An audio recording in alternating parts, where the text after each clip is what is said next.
go. All in one. This is beautiful Anne, who was rescued from the circus.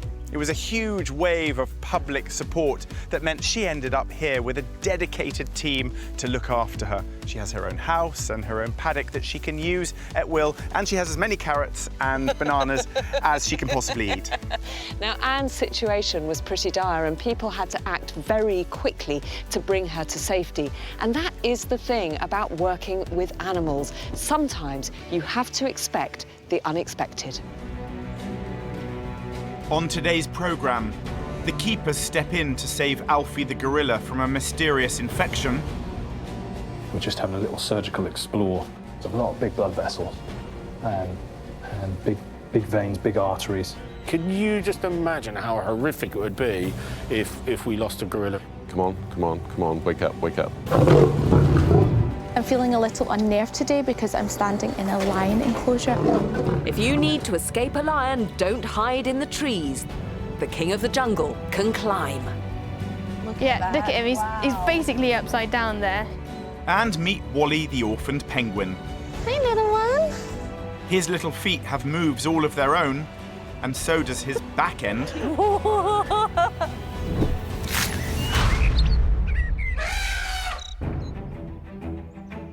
Keeping the park's animals happy and healthy is the primary concern of all the team here. Hi, boys. Mark, who heads up the gorilla team, has a mystery infection to solve. Alfie's been having a few issues with a recurring abscess that's in his jawline. It's been going on for 18 months, 2 years, and it comes and goes, but the period that it comes and goes is getting shorter each time now. Previous investigations indicated a bad tooth, but were inconclusive. Gorillas can spend half their day eating. If Alfie stopped, his life could very quickly be at risk. So Mark has called in the vets. Alfie must be sedated.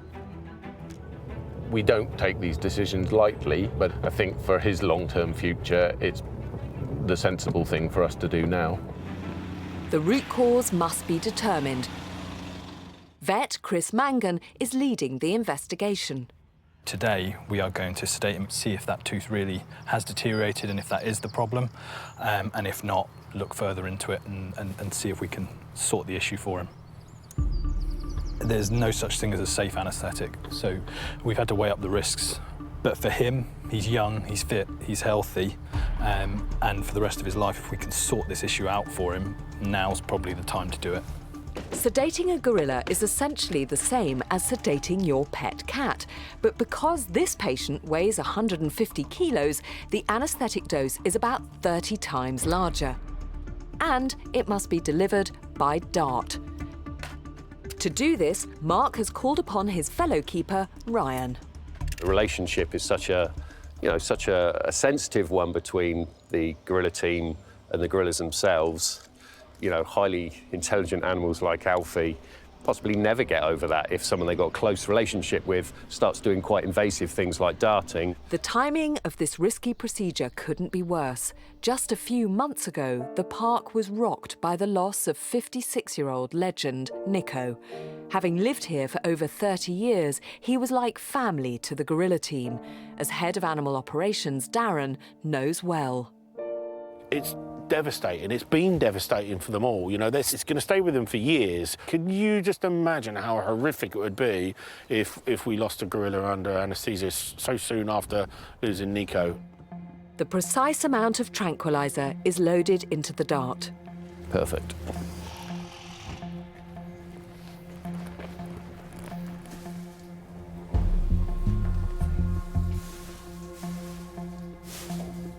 He's a good boy, aren't you? Huh? With lightning-quick reflexes, Alfie pulls the dart straight out, and that's a problem. He's not a silly boy. He knows what's coming, so he's primed and ready to go, and as soon as that dart hits him, he's whipped it out, thrown it away. You need a good second and a half for the dart to be in, for it to actually get the whole amount into him, and it's always a bit of an unknown how much goes in. Chris is certain Alfie hasn't had the full dose. I think he's just trying desperately not to fall asleep. Administering a second dose of the powerful sedative is dangerous. Alfie's still light. He's had 15 minutes, which is the usual time we give him to go down, and so we're going to give him half the dose again. Top him up with a bit more and get him to go properly asleep. Cool. When you're ready, go for it. All right, fella, let's try and get this done, shall we?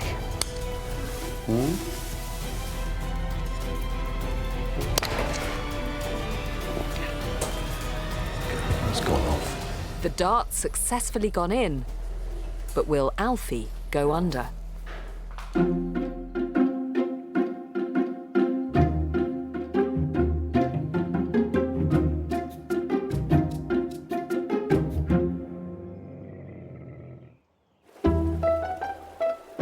There's never a dull moment on Penguin Island, Penguins, come on! as keeper Georgia knows. Good girl. They are just like little children, watching them in their own house, in their own environment, and just letting them just get on with it, and it's such good fun to watch. There's loads of highs and lows. It is watching a soap opera. Humboldt penguins are usually monogamous. But last year, we were all shocked by a scandal. You can never guess which penguin will fancy which penguin. Here we have Rihanna and Peaches. They are in a proper love triangle at the moment with Redley, who is sat there all nonchalantly, pretending he's not caused any sort of drama. It is a bit of a soap opera. I mean, he will quite happily cheat on his partners and flirt with any available females. So it looks as if he might stick with Rihanna now. If this pair stick together, it could beckon in a new era for the young colony. Penguin Island has been here the shortest amount of time at the park, but it's been the most stressful, the most heartbreaking. Back in 2016, Penguin Island became a ghost town after avian malaria and subsequent infections devastated the colony, leaving just 8 survivors. Georgia was heartbroken. I've spent the last 4 years with the penguins, and they're like my children. People do say don't get too attached to animals, but when you're working with them every single day of the year, it's very hard not to. In 2017, hope of a bright future for Penguin Island rested on Redley's commitment-shy shoulders. If Redley and Rihanna successfully rear chicks together, that will bond their relationship, and they should then stay together for life. A few days later, great news. Redley and Rihanna took up residence in one of the nest boxes. But Redley's ex, Peaches, was left on the shelf. Redley and Rihanna spent the next few days in domestic bliss, preparing the nest, getting every twig just so. Then, keeper Georgia spotted that they'd produced not just 1 egg, but 2. I'm really excited they're on the nest. If they're incubating properly, it shows signs that they're probably going to be good parents as well, so fingers crossed they're doing a good job. Now, there's some exciting news. One of the eggs has hatched, and Redley and Rihanna are proud parents to a little boy. The keepers of Penguin Island are overjoyed. It's the first penguin baby chick to have since we've lost so many penguins, and he has this special place in everyone's heart. You know, the light at the end of the tunnel. This could be now the start of our breeding within Penguin Island again. Hi, little one. And your eyes are open. You okay? The future for this little chick looks bright. But as we know from recent history, anything can happen on Penguin Island. And believe me, the drama here is far from over.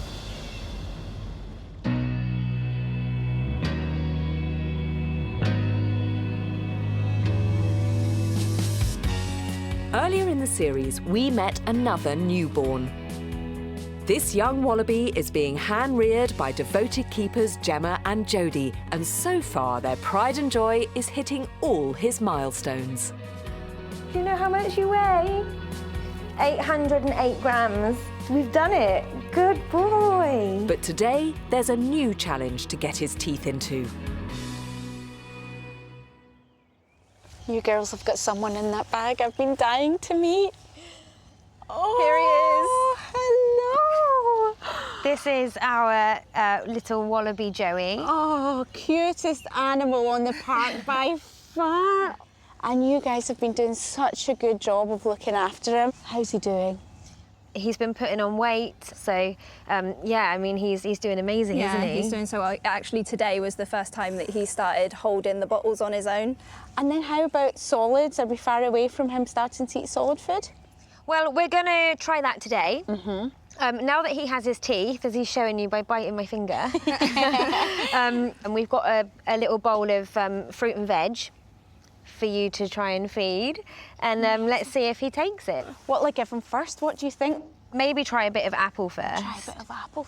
You're going to try some solid food, darling? Oh, well done, baby, well done. Look at that. Sweet, isn't it? That's amazing. I don't want to give him too much because it's quite a big bit of apple for such a little tiny baby, so I'm scared to let it go. Yeah. So how often will you give him solids now that you know he can handle it? So I think we'll probably start after every milk feed. We'll start to offer him just a few solids. It's kind of like when you have a human baby, you wean them off the milk and start giving them the solid food. And then that gives him a chance to come out the pouch as well and have a bit of a hop around when he's offered the solid food. Now, I have to ask if I can give him a cuddle as well. Is that possible? Of course yeah, you I'll can. take the food for you. Oh, you're long! Hello, I wasn't expecting that. What a tiny body and then these lovely long legs. Massive legs. Oh, you are a treasure. Now, he's called Joey because he's a Joey, but have you two been thinking about a name? We have named him Newt. Newt, hello Newt. Oh, that suits you, Newt, you're so cute. There you go. And what do you think the future holds for this little one? Well, his future is very bright. He will be introduced back to the family farmyard, back to the other wallabies and back to Mum. Yeah, he's going to be reunited with Mum eventually. Oh, that would be lovely. Well, I have to say congratulations and well done, girls. And you are just a treasure. Welcome, Newt. Oh, I'm in love.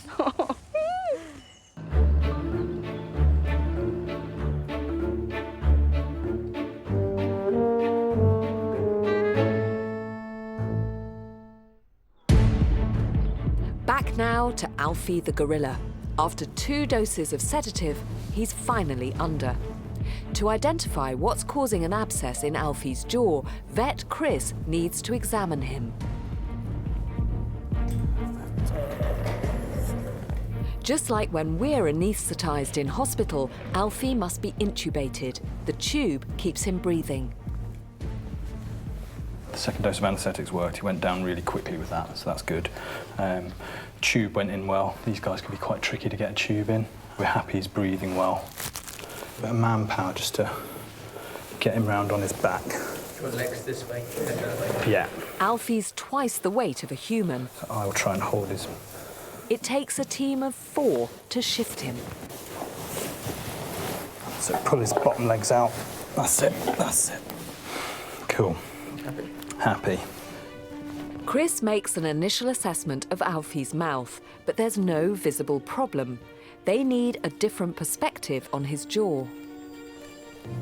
The next thing we'll do is get some x-rays of this jaw, see what the score is. So, this sort of angle to highlight these ones.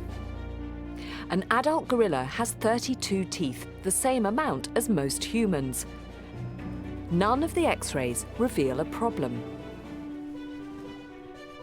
We're now going to go the other way. We're just having a little sort of surgical explore because we can feel a little lump in the soft tissue here under his chin, and we think probably the root cause is somewhere in there. What started as a checkup is now soft tissue surgery. Zoe, the surgeon, sterilises the area so she can begin a surgical investigation under Alfie's chin. So we don't like to do these anaesthetics if we don't have to. We're here now, we've got the opportunity. So we're going to have a go and see what we find. Alfie's been under Mark's care for 6 years. When you see them down on the floor and sedations don't come without risk, You know, that for us is just the worst time. You know, we have to give your animal over to someone else. And although we trust the vet team implicitly, we as keepers don't like seeing him flat out on the floor. You know with these guys that they're going to pick at their stitches regardless, so we really want as small a hole as possible, but Zoe as the surgeon would like as big a hole as possible so that she can get better access, particularly in this region, you know, in and around the angle of your jaw. There's a lot of big blood vessels, big veins, big arteries. Zoe finds a lump the size of a walnut and sets about removing it. There's more on the other end of that. Well, I think that's probably going to be the best you can do, isn't it? Zoe's just closing the wound now, and we're on only actually about an hour for the procedure, so I'm pretty happy. And I'm starting to think about getting him awake. With the wound closed up, Alfie can be given an injection to reverse the anaesthetic. Wake him here, I think. The surgery's over, but Alfie's not out of the woods yet. The last part, where you revive them from the sedation, is the worst. When they're on the respiratory machine, you can see them breathing, so he's all in someone's hands. At that point, when you come off that machine, it's all in his hands. Not quite sure how long it will take for him to wake, and it's really a case of just risk assessing. I'm getting a lot more jaw tone. I'm not getting the eye response yet, but we're not going to want this door open. It's too risky for Chris to monitor an animal thought to have 10 times his strength inside the cage. Everybody finds that bit really tense. Until he actually moves and makes voluntary movements for himself, everybody is just like, come on, come on, come on, wake up, wake up. Chris thinks Alfie's airway is blocked.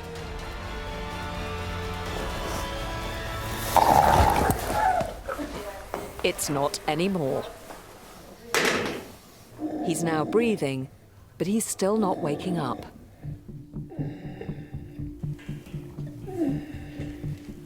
It's always the worst bit, because what you do is you lose control. You take all your control away. For the gorilla team, it's the tensest part of the procedure. Alfie. Come on, mister, wake up. Keeper George has been caring for Alfie for 5 years. We really care about these animals. We just want the best for them. You know, we want them back on their feet as quickly as possible. But he's managed to keep his airway clear himself.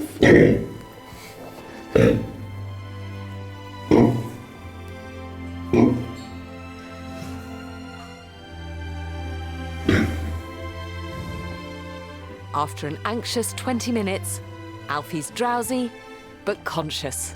He's a good man. So relieved. Happy tears, happy tears. No. Oh, you've still got all your teeth? Yeah, bonus. It is a bonus, it is. I was dreading having to take one of those out.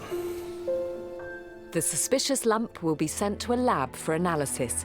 It will be an anxious wait for the team to know exactly what it is. In the meantime, they'll keep a very close eye on the patient. We'll find out how well Alfie recovers a little bit later on.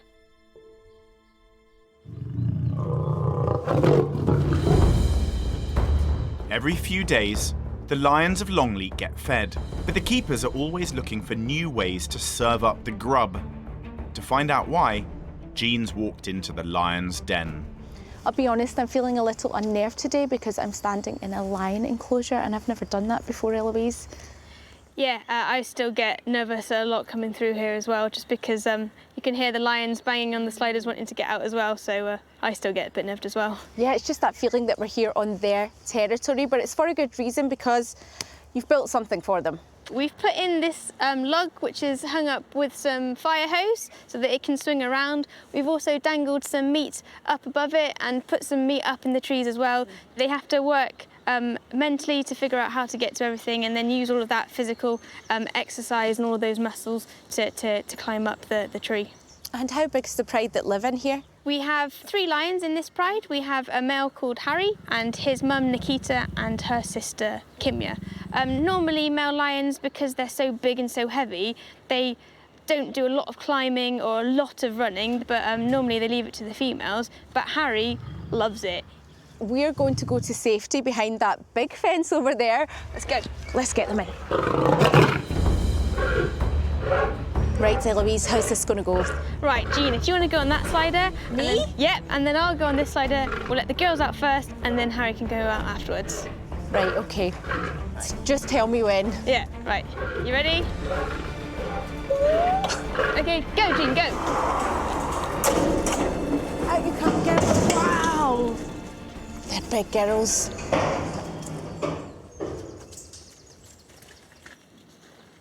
So they've realised where they've got to go. Yeah, right away. They went straight to that food. Are you expecting the girls to hang back a bit because Harry's there? I think... Oh. Nikita's just stolen a piece from the top of the swing, and now Harry's just gone up a tree. Yeah, any excuse to practice his climbing. Yeah, definitely. And who's this that's been left out that doesn't have anything? Kimya, she's definitely a lot lower ranking compared to the other two. She's the smallest of the three as well. Up he goes again, look. Proper. He just loves it. Who's that on the swing? So we've got Nikita is on the swing, so she's having a good old play there. So you can see how powerful her jaws are. You can see all those muscles around by her like jawbone. Taking the whole weight of her body. Definitely. Oh, Nikita got it down. Oh, well done. That's great. Yeah, and she's very cleverly taking that away from Harry, which I think is a good move. She's done all the hard work, now she's going to make sure she keeps the reward. In the wild, it's the same as well. When they do catch their food, even if it's the females that catch the food, the boy will come in first because he's the big leader, and he'll basically say who needs to eat what when. So if there's cubs, he might be like, right, no one's eating apart from the cubs, and then when he thinks they've had enough, he'll go in and start eating all with them. And he's up the tree again, look at that. Yeah, look at him, he's basically upside down there. He's getting quite high as well. Yeah, he really doesn't have any fear whatsoever. He loves it. Oh, that was a jump down. But you can see Harry's not straying that far away from the tree. No, he's the one that stayed there, yeah. So Nikita, now she's got her bit, is taking it away completely. Kimya sort of is wandering around at quite a fair distance, but Harry's staying around that tree area, just making sure that if the food goes anywhere, he knows about it. I think Harry got the lion's share of that meal. A new arrival at the park is about to move house, but he doesn't know it yet. So given that it's not really his decision, he's hardly going to pack his own bags and chuck them into the removal van. So it's going to be down to the keepers to come up with ingenious ways to tempt him to make that move. Behind the scenes in Monkey Temple, Nadia and the team have a job to do. Today we're going to be moving Carlos from Monkey Temple to the Bat Cave. Kinkajous are nocturnal, so he's going up to our Bat Cave to live with our Egyptian fruit bats. This morning he's been really lazy and he's just sat up on his box at the moment, so we're not sure if he'll actually come down for us, but we're going to give it a good go. Oh, hello. Are you coming down? Kinkajous are from Latin America, where they live high in the treetops. Carlos may look like a monkey, but he's more closely related to a raccoon. What have we got here? He's a bit funky looking. He's not what you expect. He's just something a little bit different for us, so really cool to work with. Oh. And he has a prehensile tail, so he can balance with his tail and swing from it. The keepers want to train their only Kinkajou to enter the carrier alone.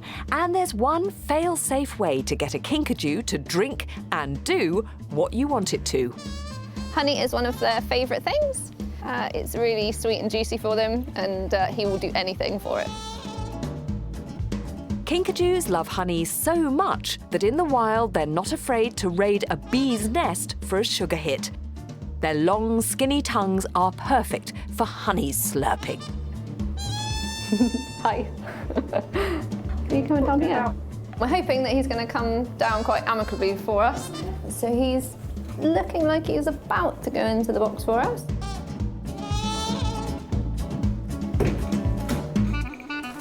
Oh, that was really close then. Carlos 1, Nadia 0.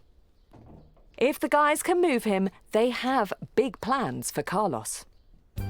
We think Carlos is about 5 years old, and he's just come from a family group. He was their firstborn, so he's now coming to us to hopefully start a family in the future. Second attempt. Stretch as far as I can. You need to go in there, little man. Come on. But it seems this honey monster is all honeyed out. On to plan B. Third time lucky? Grapes. But Carlos isn't having any of it. We will get you, Carlos. Time to bring in the big guns. Banana might do the trick. Carlos? What's this?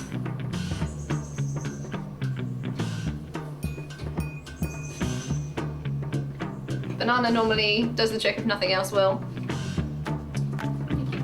Good boy. After a long day, Carlos finally arrives at his new nocturnal abode. He's raring to go, so let's let him out.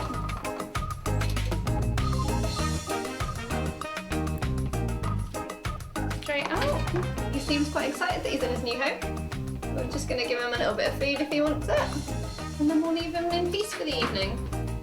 It'll be nice to see how he fits into our family.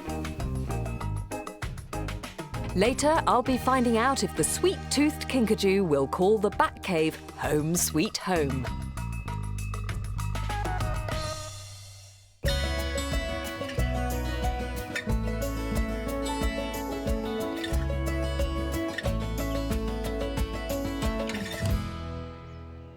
Back now to Penguin Island, where hopes of rebuilding the colony lay with would-be dad Redley and his partner Rihanna.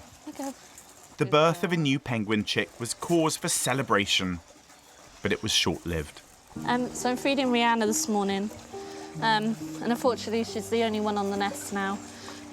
We lost Redley yesterday. Our keepers found Redley on the nest, sitting on a chick, but unfortunately he had passed away, and shocking, really shocking. And we didn't know why. No signs of illness at all. Humboldt penguin parents normally share feeding duties 50-50. It means Rihanna's the only one to look after the chick now, so it's quite important that we give her extra feeds throughout the day, so she's got enough food to carry on feeding the chick on her own. It's really sad for her, and sad for us to watch her have to go through it alone and rear a chick by herself. So basically we're going to become the dad and look after mum so that she can look after baby. Well, that was Wally a few months ago. But even in that short time, it seems nothing is simple in a young penguin's life. This is Wally the penguin, and I've come to catch up with Georgia to find out how he's doing. He obviously had a pretty tough start to life, losing his dad, Redley. That was pretty tragic, really. Yeah, it's unfortunately, it was a bit devastating for us, but unfortunately for Wally, it got a lot worse. He actually lost his mum, Rihanna, shortly afterwards, so we had to make the decision to actually hand rear him ourselves because he was really young. Oh, Wally. Yeah, so he didn't What have a happened to good Rihanna? start. Unfortunately, she passed away from the same thing as well, so it was really hard for her to be able to rear a chick on her own. It just made her really lethargic and really poorly. So she unfortunately passed away soon after Redley had, because it was too challenging for her. So tell me, that was the end of his troubles? Unfortunately not, no. So he's had a really tough first year of his life. We then shortly took him from Rihanna when she passed away, and we noticed maybe 2 or 3 days afterwards that his foot was not in the correct position, and we had to seek some advice from some other specialist foot vets. So he actually had a metal plate within this right foot. So this, I don't know if I can see if it goes there. Can I see? There's a little bit of a bend in the foot here, but you wouldn't even know it was 90 degrees, so it's actually in the complete opposite direction to where it should be. So Wally is now the bionic penguin. He is, he's our little bionic penguin, and he's doing really, really well. He's integrated into the colony perfectly fine. He can move around the whole enclosure really well, and he eats just like them, and he finds it actually really easy for him now. He's settled in really well. So a happy ending to a troubled early start to life. Definitely. Really unfortunate for him in his first years that all these tragedies had to happen to him, but hopefully no more, and he grows up to be a really strong penguin with the rest of them here. Well, Wally, good luck. I can see that he's pooed all over me, which I think is... It's a little treat. I consider that luck. Good luck, yeah. It's Georgia, birds. Wally, thank you. There hasn't been much luck in this orphan's young life, but Wally's story isn't over. There's still more drama to come.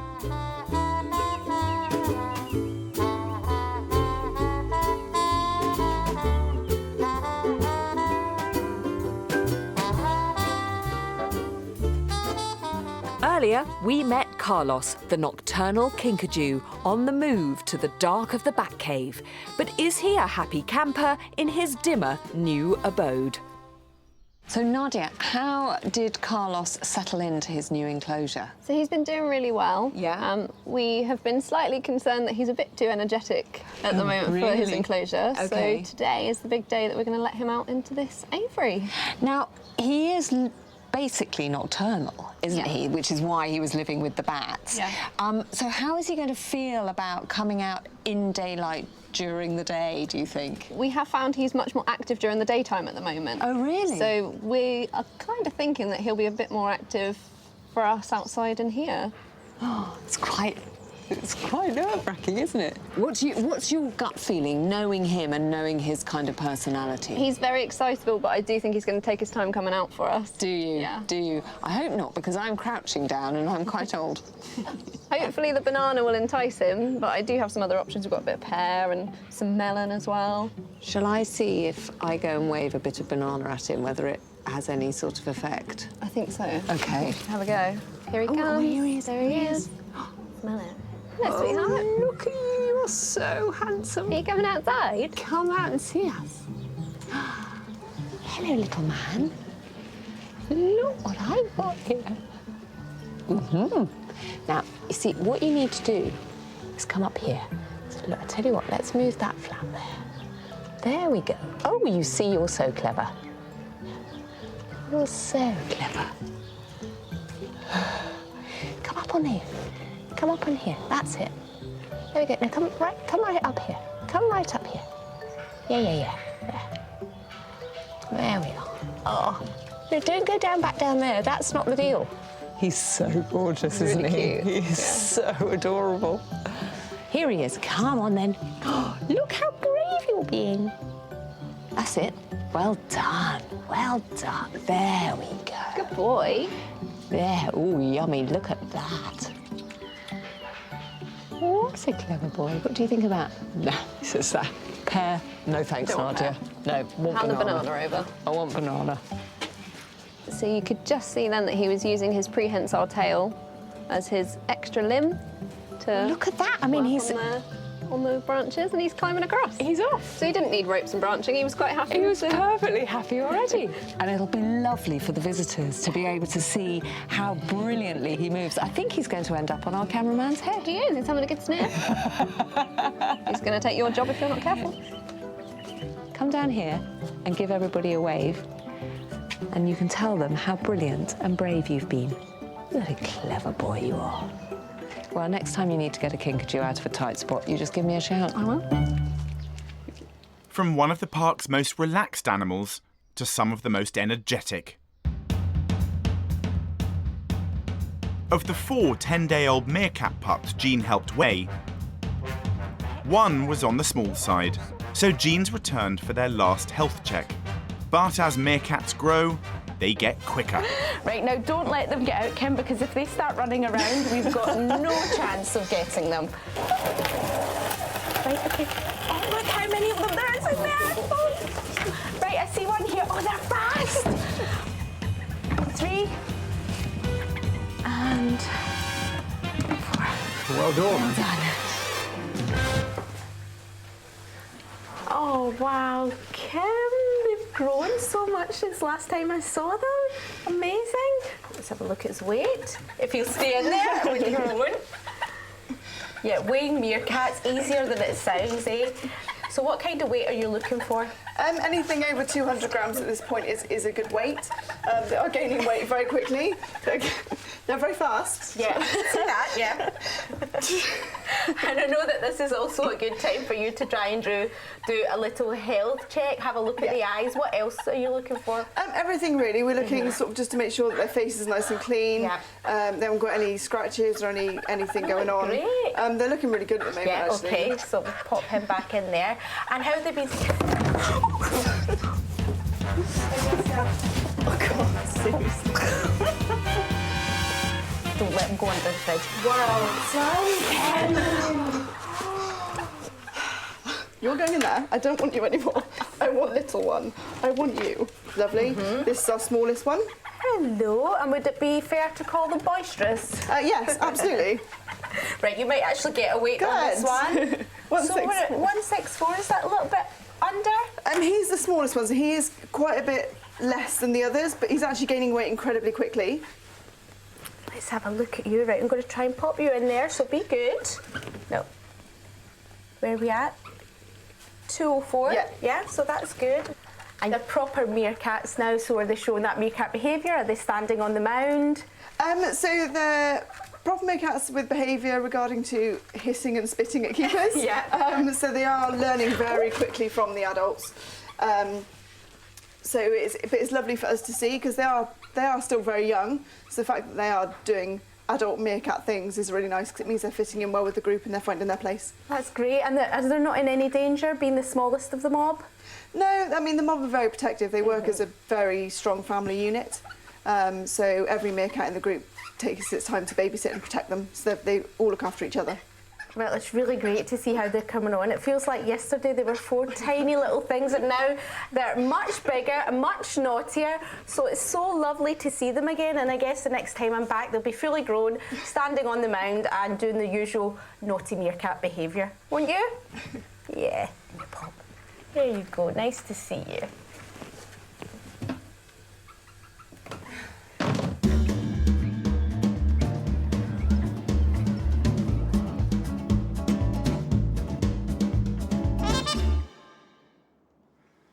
After the tragic death of parents Redley and Rihanna, the keepers discovered that Wally the penguin chick had a twisted foot.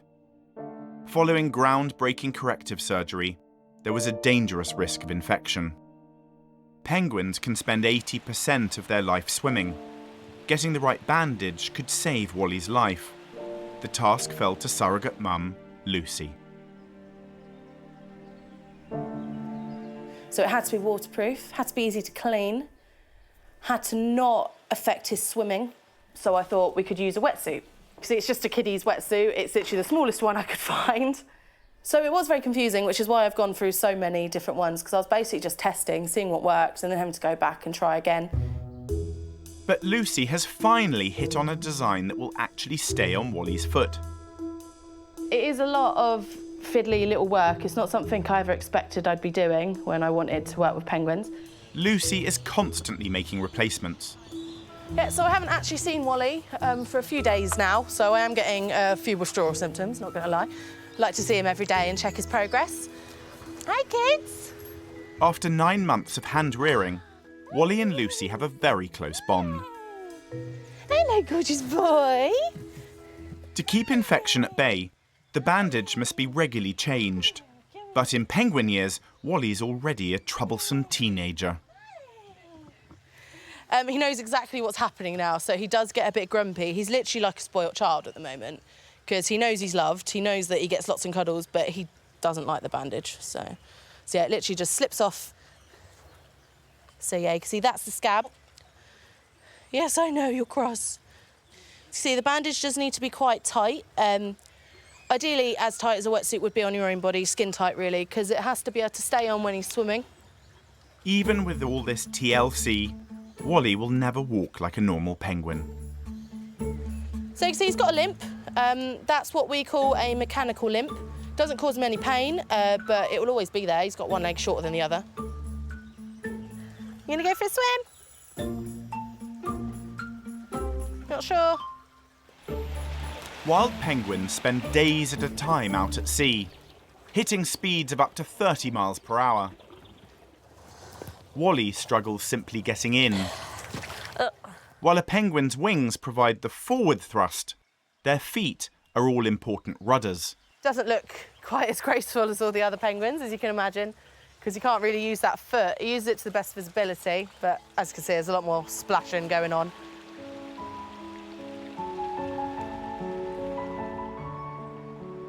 The one thing he struggles with a lot is getting in and out by himself. Come on. Ready?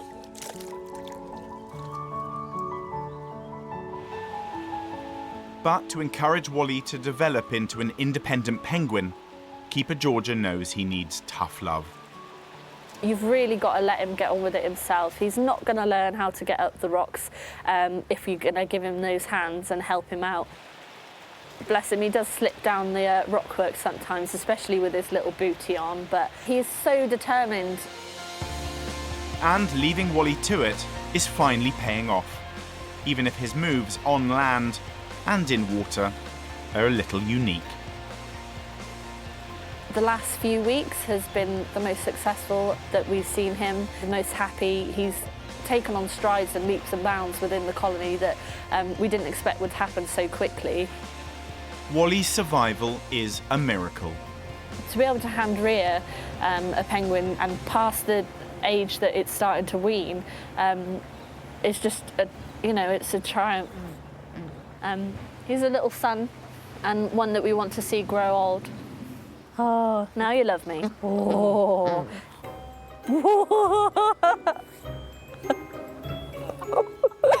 That's a blooper, that is.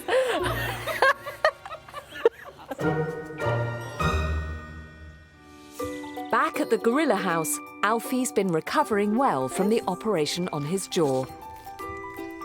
His appetite is certainly back. And his brothers couldn't wait to visit him. He's been reunited with them outside. Kate and I have now come up to rejoin Mark to find out how he's doing. He's obviously with his brothers. Yep. He's doing really well. Looking quite happy. Yeah, he's very happy. So what was it? So it turns out all it was just an infected saliva gland. What a relief. So huge relief for everybody. Yeah. Since it's been gone, he's like a different animal. He's just completely sort of chirpy and happy and much sort of keener to get on with life. Now, the last time we saw him, his two brothers, Avindi and Keisha, were waiting. Yep. Were they happy to see him? Yeah, they were. They don't like being separated, and they always get a little bit of anxiety when Alfie's away from them and they're not sure what's going on. So they were quite anxious, but once they're back together, they all sort of relax and they're all happy. Well, it's great to see him back here. You must be hugely relieved big relief. that you've uncovered the mystery. And we will be back for another Animal Park. And here's what's coming up. Can an ingenious invention get the lions working as a team, just like they would in the wild? Yeah, I've got a lot of faith. He's hoping for a bit of a miracle there. Keeper Matt tries teaching our adorable abandoned cheetah cub the skills she needs to be Earth's fastest land predator. Bit of a way to go. And one of the park's slowest movers... This is Belle, the ninja tortoise. ...is making a run for it. Stop right there, our tortoise.